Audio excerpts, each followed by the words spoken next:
Welcome to Sew You Want to Sew from Electric Hospital Sewing Bath. Today we're going to be doing machine operation on the Emerald 118. This is a really nice lightweight machine, great for beginner, intermediate, class machine. So the first thing we're going to do is we're going to show you how to wind a bobbin. So that's what you have to have in order to sew. So you're going to put your bobbin on the bobbin spool. You're going to push it over to the bobbin guide, and you're going to pull your hand wheel out. Your thread will come off of your spool. It'll come around your first guide. It'll come through the tension guide over to your bobbin, and then you'll step on your wheel and it will wind. Then when it is full, you will push your hand wheel back in and your bobbin away from the guide. If you do not do those two things, your machine will not sew. So we'll take our bobbin off. We're going to put it in the bobbin container. And the bobbin lid does have a little diagram here on how you thread your bobbin in here. So we're going to put it in. It's going to go counterclockwise. There's a little guide right here it goes through. It's going to go through this little guide right here. It catches up here and you can kind of hear it click right there.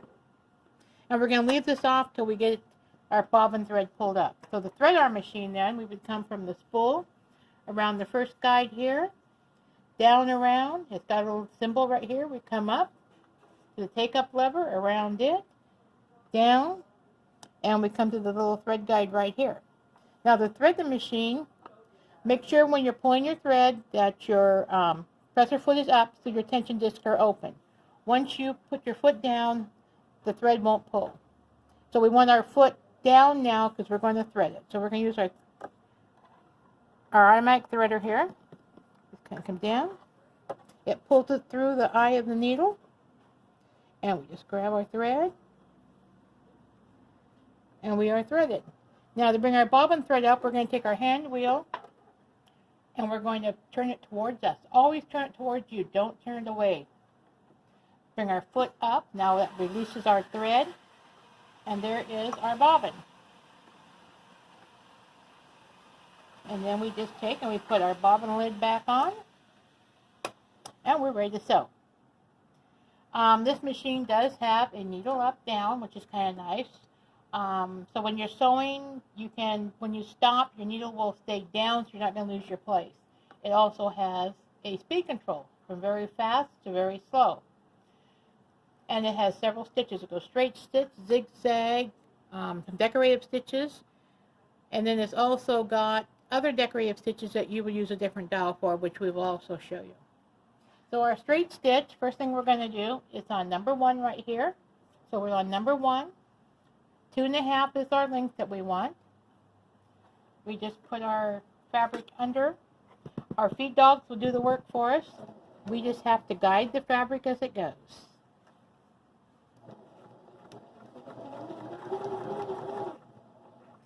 We have nice even stitches. And if you're sewing something like garments where you want to lock your stitches while you're sewing, here is your reverse button. You just push it down, it sews back, locks the button, go forward. Thread, I mean. Okay. So we have some really nice stitches. Front and back look great. So let's say you want to finish your hem off and you want to make it look really nice. So you want to do a zigzag stitch. So we're going to put our foot down, make sure your needle's up because we're going to be moving the needle. So a zigzag is number 2. So we're going to turn our dial to number 2. We're going to leave this here temporarily. This is our width of our zigzag. So we are going to sew. So we'll put our needle down. That way I can pick up the foot and I can move it. You can see it and I know how to lose my place. So let's say we want to go ahead and make this a little bit bigger zigzag. So we're going to have to make sure our needle is up in this case. So we're going to go to a little wider. So we'll go to like 5 here. And we'll go down to like a 4 here. This will make it really wide.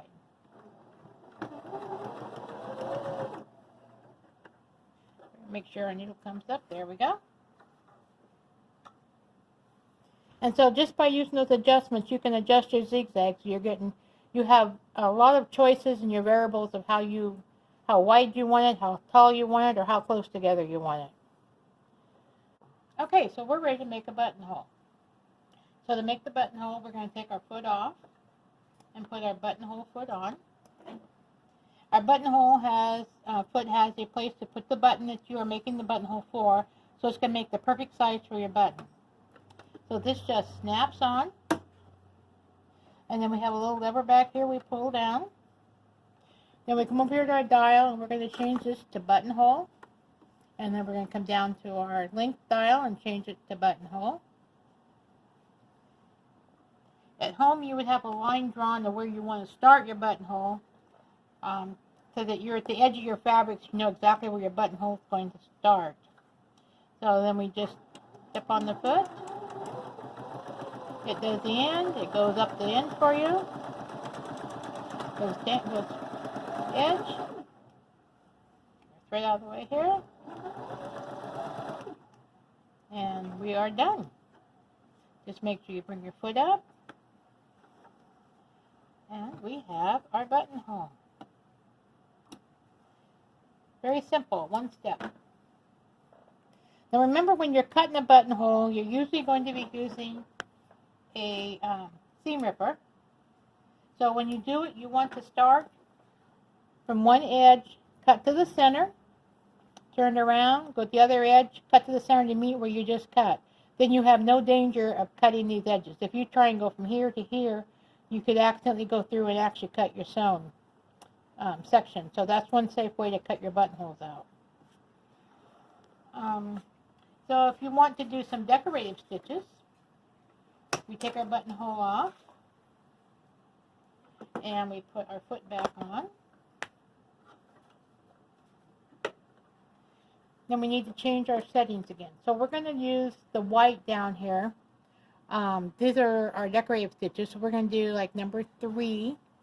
So that means we need to come down here and put this in this gray area, because this is for this row right here, and it's number 3. So then we take our dial and we go to number 3, and we are ready to go. Put our foot down, make sure we have thread so it doesn't come unthreaded.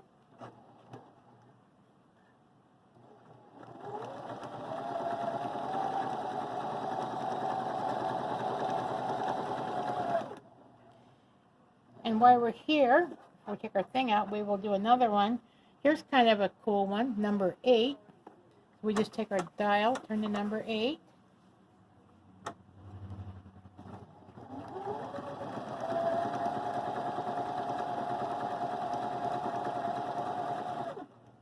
So make sure our needle is up. Our take-up lever is up. We know it's okay. So one decorative thread is kind of little diamonds. The other one is kind of like leaves. So you can embellish pretty much anything that you want to sew to kind of add a little extra touch to it. And one thing kind of nice about this machine also, we've got this little cheat guide down here. It shows you the different stitches that's on your machine up here, what they look like, what foot to use, and it's also got your length and width to help you kind of to where your starting should be. Then you can adjust the dials a little bit, which will then change your stitch length and width to give you a little bit different look on your design. So if you have any questions about this machine or would like to see an on-hands demo, just call or come in the Electric Hospital and they'll be glad to help you. Thanks and have a good day.